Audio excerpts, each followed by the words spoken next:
तो चलो बेटा चैप्टर 1 के एनसीईआरटी एक्सरसाइज के हम लोग न्यूमेरिकल सॉल्व करते हैं। इसमें न्यूमेरिकल नंबर 1, जब भी आप न्यूमेरिकल करें तो सबसे पहले आप ये देखिए कि आपको क्या क्या वैल्यूज गिवन है और क्या वैल्यूज आपको फाइंड आउट करनी है। केयरफुली जब आप रीड करोगे तो 50% न्यूमेरिकल्स अपने आप सॉल्व हो जाएंगे। जैसे number 1, what is the force between two small charge spheres having charges of this and placed 30 centimetre apart in air. Charge Q1 आपको गिवन है 2 इंटू 10⁻⁻7 कूलम। Q2 आपको गिवन है 3 into 10⁻⁻7 coulomb. Placed 30 centimetre apart in air. R की value आपकी given है 30 centimetre.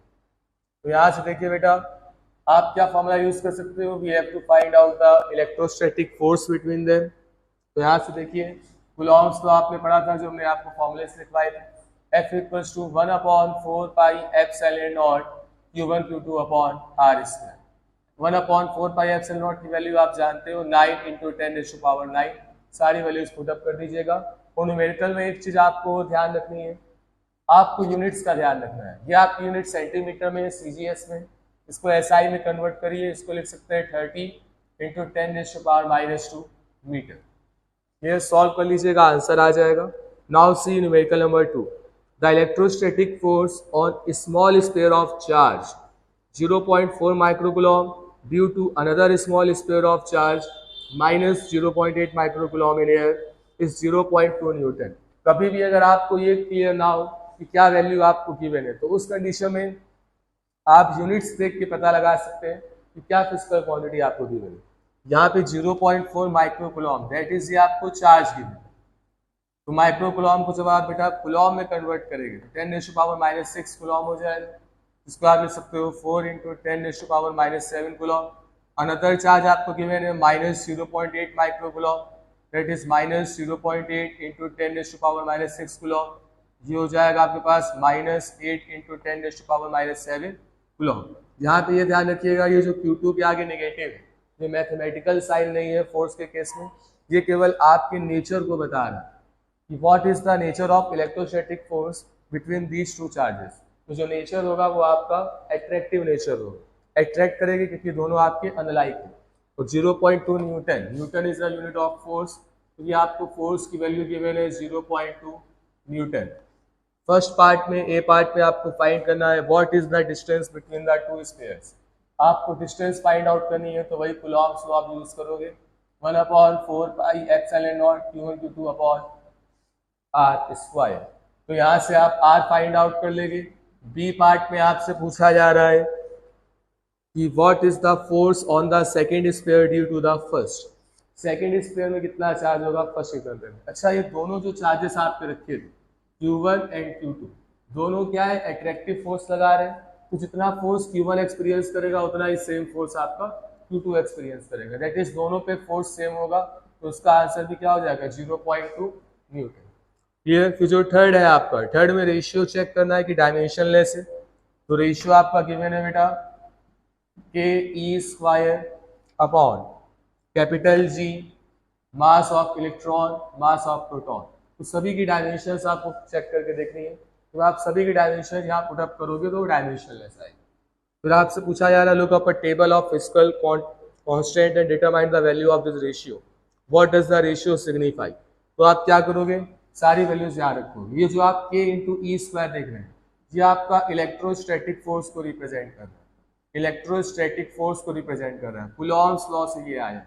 और GMEM into MP ये आपका ग्रेविटेशनल फोर्स, ग्रेविटेशनल फोर्स, क्योंकि आपके इलेक्ट्रोस्टैटिक फोर्स और ग्रेविटेशनल फोर्स दोनों ही फोर्स इनवर्स स्क्वायर लॉ को फॉलो करते हैं, यानी कि दोनों ही 1/r² के डायरेक्टली प्रोपोर्शनल होते हैं। R² के इनवर्सली प्रोपोर्शनल होते हैं, 1/r² के डायरेक्टली प्रोपोर्शनल होते हैं। यहाँ पे जब आप फॉर्मूला रखोगे तो R² to R² cancel out हो जाए आगे। यहाँ पे जो आप K देख रहे हैं, K की वैल्यू 1/4 पाई एप्सिलॉन नॉट, उसको शॉर्ट फॉर्म में लिख दिया। तो वैल्यूज आप पुट अप करके इसको सॉल्व आउट कर सकते। ठीक है, नंबर 6, न्यूमेरिकल नंबर 6 में आपको 4 पॉइंट चार्जेस गिवन है at the corners of A square. ये स्क्वायर आपका ABCD, ये इसके कॉर्नर्स है। अगर ये डायगोनल्स हम ड्रॉ करें A to C and B to D, तो ये इसका सेंटर हो जाएगा। लेट अस सपोज ये हमारे पास O है, आपसे बोल रहा है एट पॉइंट A चार्ज है आपके पास 2 microcoulomb, at point B charge है -5 माइक्रोकूलम, एट पॉइंट C आपका चार्ज है 2 microcoulomb and at point D आपका चार्ज है -5 माइक्रोकूलम। आपसे कहा जा रहा है जो डिस्टेंस है आपकी जो साइड है स्क्वायर की वो है 10 सेंटीमीटर। तो आपकी ये साइड 10 सेंटीमीटर है तो ये भी 10 सेंटीमीटर हो जाएगी। If we have to find out the distance of AC, तो we know that the angle of square is 90 degree, so it is make a right angle triangle, and in right angle triangle we can use Pythagoras theorem to find out that diagonal। तो यहाँ से बेटा क्या होगा, under root 10 square plus 10 square under root 200 square, okay, under root 200 we can write 10 under root 2, it is the distance 10 under root 2, it is the total distance from A to C, and we know that the diagonals of the square bisects each other।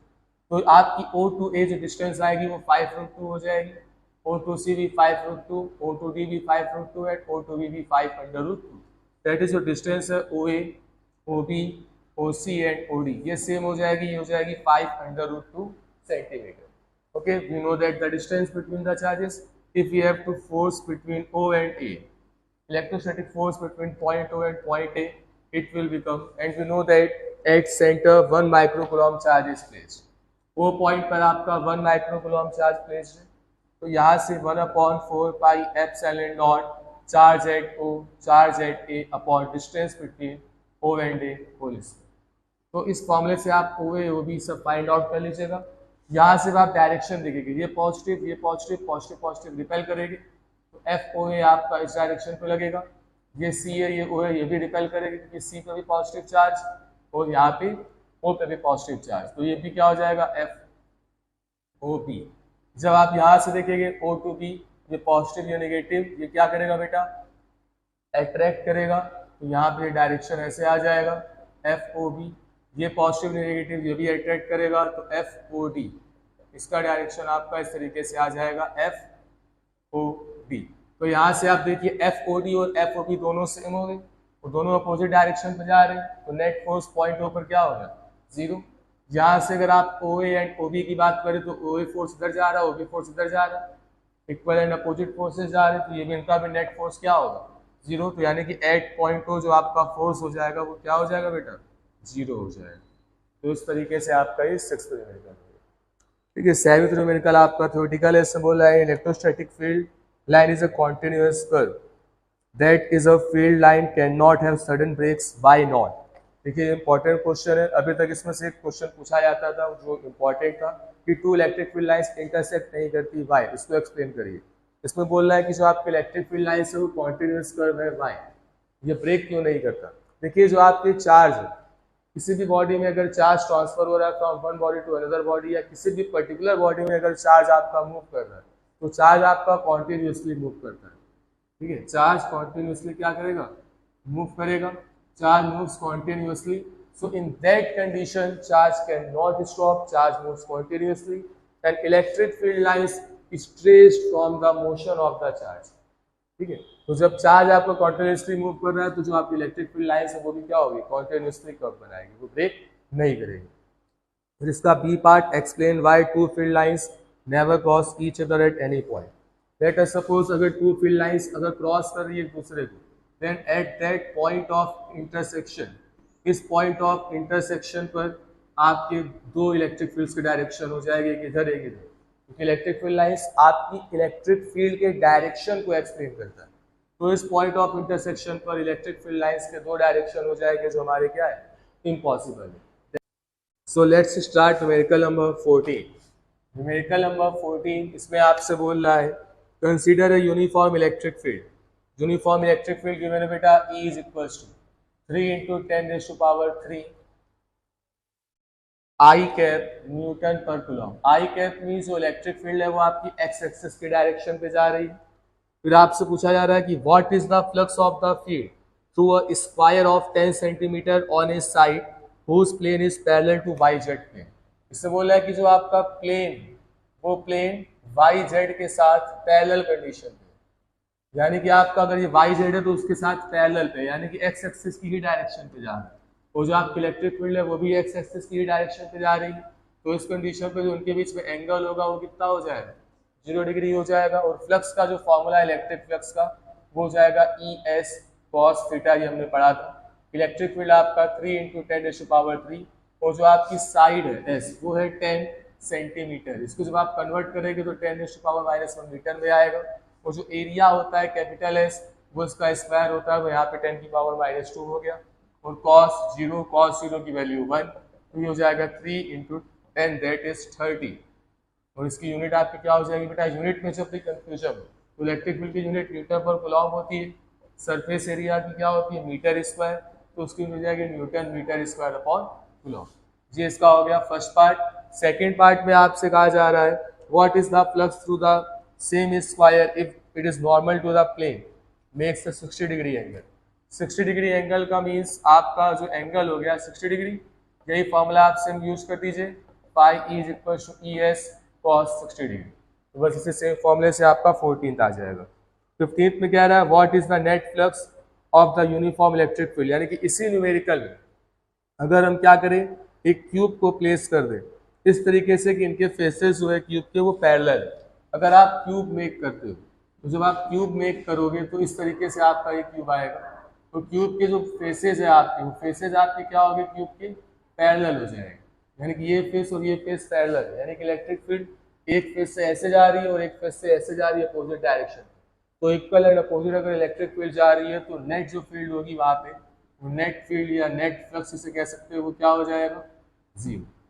ठीक, क्योंकि दोनों equal parallel faces हैं तो यहाँ पे क्या हो जाएगा, 0 हो जाएगा। नेट फ्लक्स जो हमारा होगा, नेट फील्ड का तो यहाँ पे जो नेट चार्ज आ रहा है आपका, अगर नेट चार्ज 0 है तो फ्लक्स का फॉर्मूला आपने पढ़ा था Q/ε0, तो फ्लक्स भी क्या हो जाएगा, 0 हो जाएगा।